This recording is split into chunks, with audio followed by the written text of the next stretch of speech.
Our Northport Solid Waste Division is currently testing an exciting new pilot program.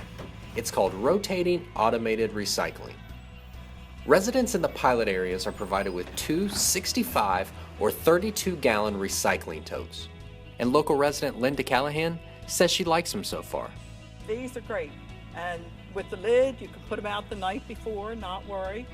The new totes have wheels, making recycling easier and more convenient.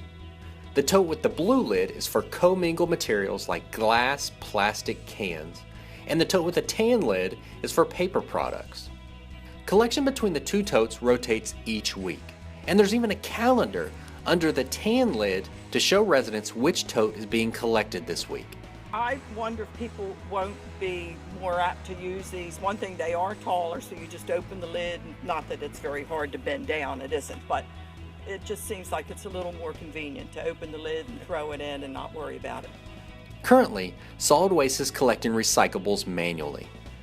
This means recycle drivers get out of the truck up to 800 times per day, increasing the chances of an accident or injury.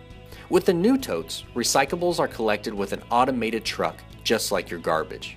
The new recycling totes have lids, meaning your recyclables are less likely to get wet in the rain, blown around in the wind, or attract insects. The program's also anticipated to shorten route times, decrease fuel costs, and save the city money in the long run. Don't worry though, the program will not eliminate any jobs.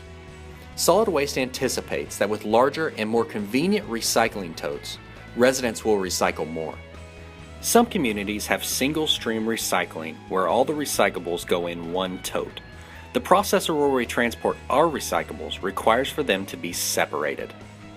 Recycling is beneficial for Northport, both environmentally and financially. We'd love your feedback. Do you like the idea? Would you like the recycling totes at your home? Take the online survey or simply call Public Works.